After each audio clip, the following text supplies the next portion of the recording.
Hello, all of my cool cats and kittens. For those of you who have not seen Tiger King, where have you been? And that just made me sound batshit crazy, but I'm sure I've been called worse. Just starting on all my drugs. Obviously, I just got the one that makes me super tired. So I just wanted to check in and say hello to everyone before I go to sleep. Because I have been asked by more and more people to try to do more video documenting of just the basic day-to-day struggles in life with having chemo and fighting cancer. So my last journal post that I made last night might have sounded like I was rumbling, just kind of, oh yeah, the drugs are kicking in. Slur my words. I'm having a stiff cocktail, but not the kind of cocktail I'd like to be having right now. That would slur my words. But I'm getting more and more requests from people wanting to see more things. And I understand, like, last night's post may have been where I was kind of rambling on and things may or may not have made sense.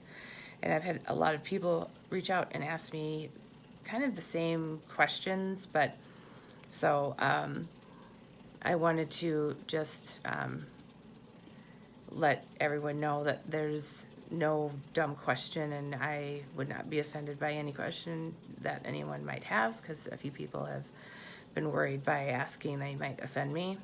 I have moved past being offended.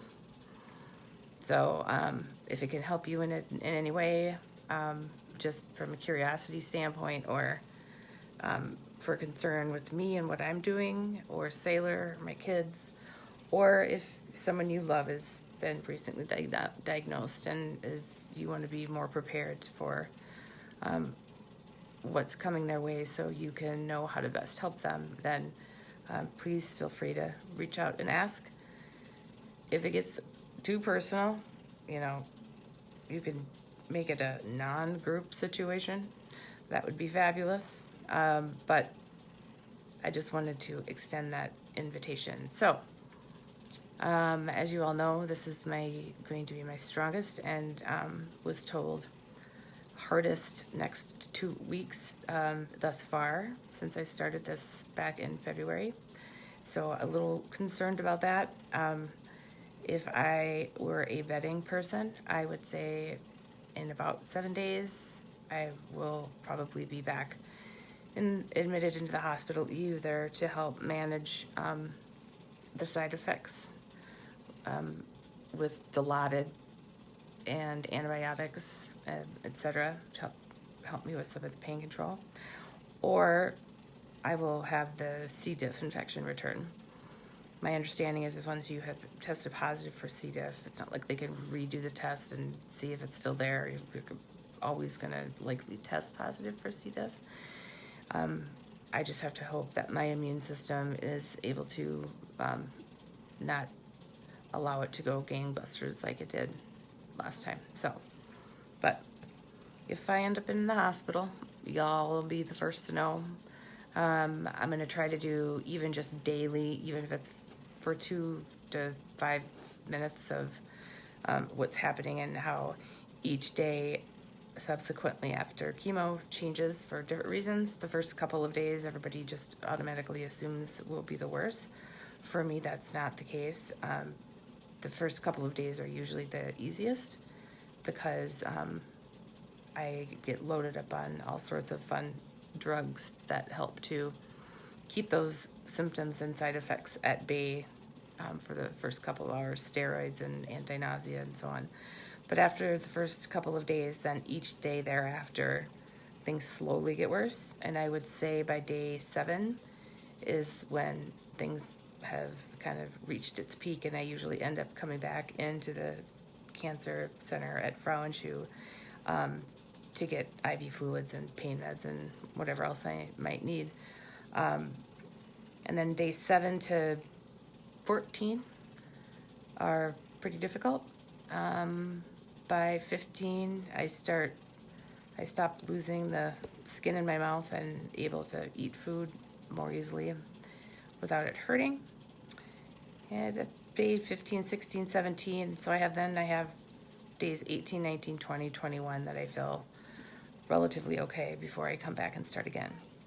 But the good news is this is my last real strong one. It will be the hardest one, but it's my last hard, strong one. On the 19th of June, I will return and have a 2/3 dose of this, so we can pray that it won't be as bad. And then I'm done with chemo. They will then do an MRI to make sure that the tumor is completely gone. When you're first diagnosed, they put in these little metal markers that will be radiolucent on diagnostic imaging so that, God willing, the tumor is completely gone. Obviously, they need to know where it was so they can go in and surgically and remove tissue and make sure they're getting clear margins and so forth. So I'll have a breast MRI. Hopefully that will be completely gone. And then I'm scheduled to meet with the surgeon on the 18th of June. And we'll wait. Scheduled with the surgeon on the 18th of, how the hell does that go? On the 19th, I have my last chemo. I'm scheduled with the surgeon on the 18th. Then after I meet with the surgeon and have my last chemo, that meeting we will be booking my surgery. And it usually falls between 4 to 6 weeks out post your last chemo so that your numbers have had time to rebound and you're not putting your risk at more infection with a surgical procedure. And then after surgery, I'll heal for about a month, and then I will start with my radiation. So we're ending chemo, but then we're starting on a long road up until February something of 21 to wrap it up. But I will keep you all informed. One thing that I was asked by several people is that they, in as much as I try to explain how I'm feeling and what happens, they want to see me when things get bad so that they can be, I think, overall, not just because I got morbid-ass friends, but they want to know what it is I'm actually going through so they know what they can do or say to have better understanding so they can help or feel like they can help more and address things more accurately after seeing exactly what this entails. So there might be some ugly moments coming up.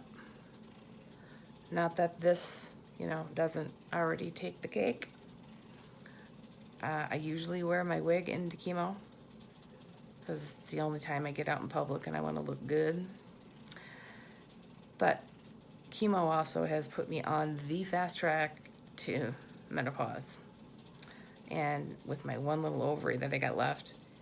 So I'm not working up to that. I'm just like full on the fast pace program for menopause. So the hot flashes are through the roof. It's like I'm having my own personal summers and sitting on the sun. And so putting a wig on my head does not help that. So I've moved past trying to look good for y'all and into just trying to make myself as comfortable as possible. I feel like Frosty the Snowman when he goes into the greenhouse when I have a hot flash. So this might be what you get from here on out. No wig because of that. So that's all for now. One last thing. I've heard also many, many times, and I respect this and understand because I'm the same way, that people feel like they're bothering me if they text me or email me or whatever, call, and so they're hesitant to. you're not bothering me. You're not being the annoying, overprotective friend. Your messages, even though I might not be able to read and or respond to them for a while, every single one of them mean the world to me. And I go back and read them repeatedly, especially when I was in my dark spot after my birthday, when my chemo I thought was going to be changed and extended. When I'm in those places, you guys think more of me and feel I have more strength than I do in myself during those times. So know that you're not bothering me, and I actually need your words of encouragement and support more than I can adequately express. So thank you for all of your messages. You're not bothering me, and if you start bothering me, I'll be the first to let you know that you need to pump your brakes and give me some space. But I don't think that's going to happen. All right, so that's it. I will, like I said, try to check in every day, but no promises, and it might not be pretty. But in light of all of the events in the cities and the world going on, I also just want to add that extending prayers for everybody that's been affected by all the chaos and craziness and all the things going on in the world. The good news is it kind of takes my mind off this, because there's so many things that are consuming me right now, just in prayer and in sadness and fear of what's happening with humanity as a whole. But I also want as many of the people who are comfortable doing so, that are praying for me, to add all of the people that have been so affected by these riots to their prayers as well. So thanks for listening. We'll talk soon. Bye-bye.